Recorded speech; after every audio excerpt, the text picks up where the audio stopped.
Okay,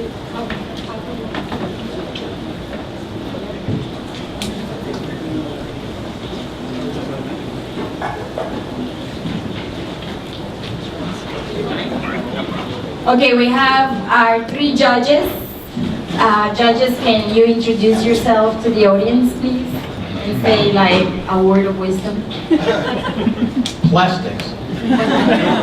My name is David S. Rose, angel investor, entrepreneur first and foremost. I founded New York Angels, which I'm now chairman emeritus. As an entrepreneur, I founded and I'm CEO of Gus.com, which I think many of you know. Big supporter of Latism, delighted to be here.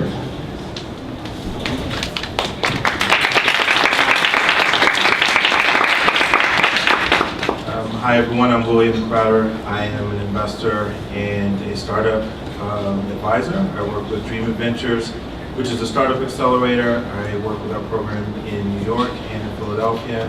And I also run a venture fund for Comcast, which is focused on investing in minority entrepreneurs. $20 million fund focused on seed stage investments.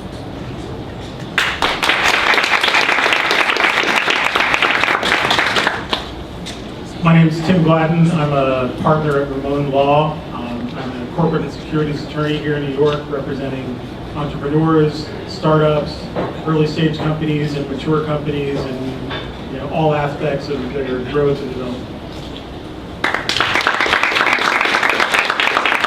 Okay, so let's get started. The first company is going to be Lei. Hi everyone. How many of you have experienced the value of being bilingual? Yay. So my name is Francisco and I'm here to represent Lei. We are a team of designers, developers, and social innovators that want to create digital tools for the Hispanic community that focus on education. While working on my thesis at the School of Visual Arts, I used my passion for education, language, and culture.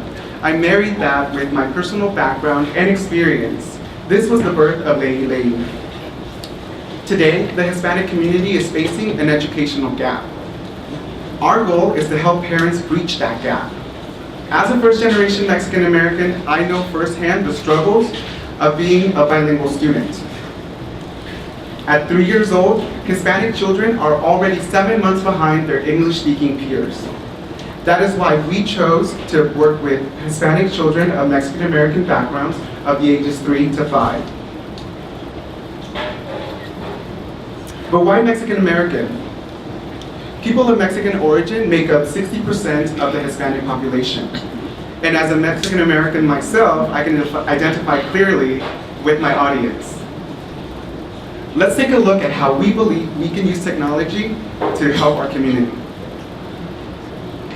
Como padre, usted tiene el poder de formar el futuro de sus hijos.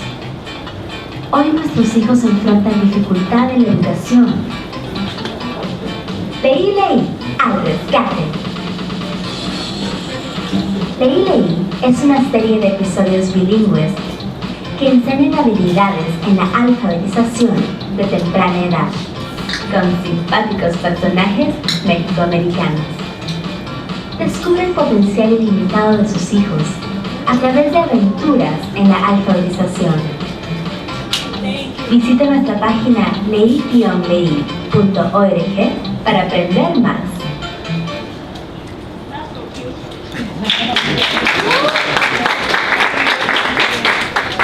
Lei to the Rescue. It is a series of bilingual episodes for the smartphone that teach the 5 early literacy skills. Lei will empower families by teaching parents about the educational gap, providing unique literacy exercises for kids to build the necessary foundation, and connecting parents to additional resources.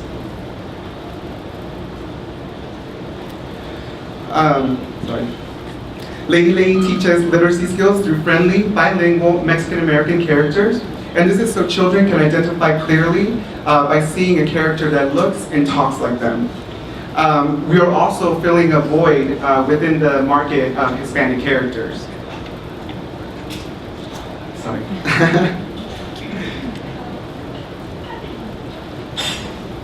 Now I would want to show you the demo that we've been working on.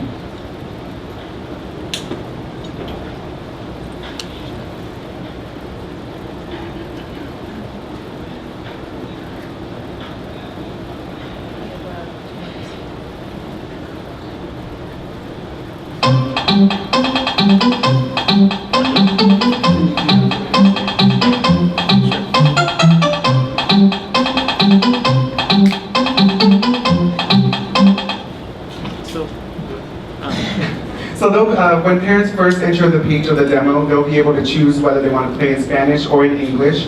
And the idea behind it is that there are studies that show that the way that a child learns Spanish builds the foundation for when they are ready to learn English. So that's the setup of the game.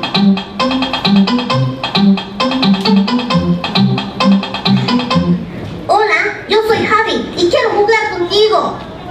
Hoy vamos a jugar con las letras A, E, I, O, U.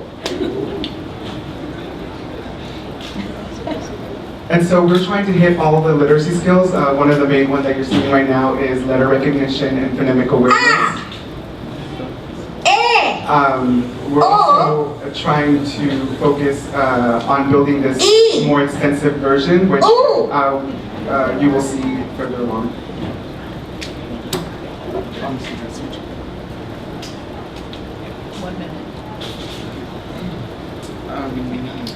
There's a flurry of competition out there in the market space, but if we sift them through a literacy lens, those who focus on mobile only and the ones who merge Spanish and English, we see that the market space, all the players disappear, and we want to be the ones that provide all three. We've already created a timeline for how we will be executing episode 1, and we've already started collecting focus groups in order with the demo in order to create the first episode.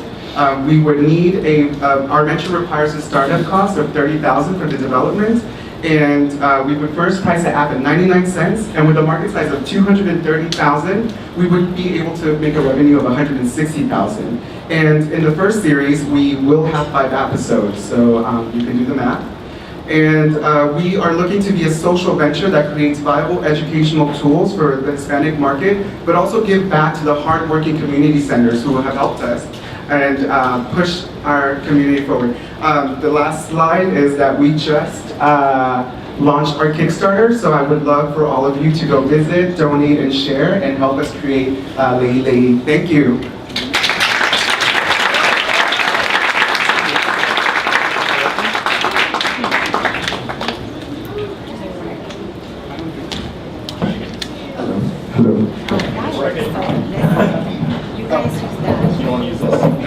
Okay, so the way the pitch competition works is the entrepreneur does a 5-minute presentation, which is what Francisco just did, and that is followed by questions. Okay, so first questions from the judges, and then questions from the public. Okay, and it's a 3-minute period. That was great. Very interesting what you're working on.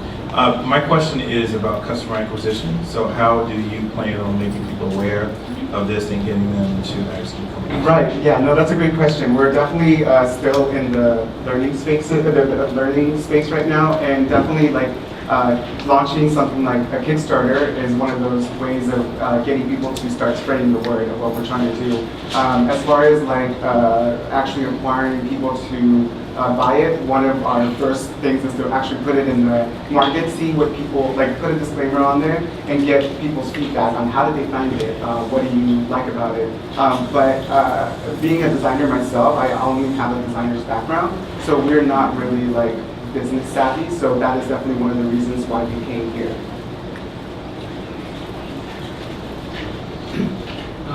I like the characters. Thank you. Now, a question. You showed us the vowels, right? Yeah. You're playing Spanish. You're playing that exact same thing in English, which is directly, diametrically opposite sounds from the vowels. Right. So how do you expect a child to use this? They would play it in Spanish and then play it in English, and they would see the same balloons, same words, with now different, A for E and I for.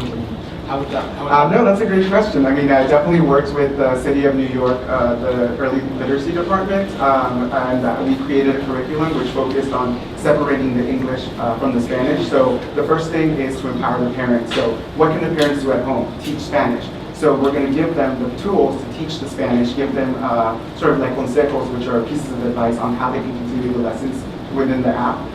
We've tried to collect words that in Spanish and English start with the same letter. but it would be finish the Spanish version first in order to unlock the English. So that's one of the ideas. So, again, also, I liked what you're doing. Have you gotten any feedback from any educators or? Oh yes, of course. Yeah, I actually worked, the DOE of New York City put me in the NYC CEL program at the Sotomayor Community Center, who actually is run by a teacher that they've assigned, and all of them were Spanish speaking. And when I came in with a prototype, which was a physical prototype, just to test out the idea, like I definitely got a lot of feedback. I'm also working with, I have advice from different departments of education, as well as reaching out to like the Teacher School of Columbia, who wants to meet with me next week just to discuss sort of their ideas of the curriculum and the education. So I have feedback, but I definitely want to build it stronger and have an actual bilingual educator as part of the team to make sure that, you know, we're doing the right things and covering everything.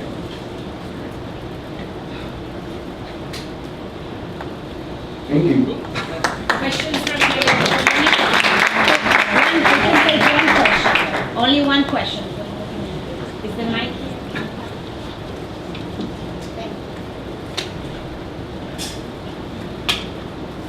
Thank you. As always, I've mentioned this to you a couple of times, it's just really a great product. Thank you.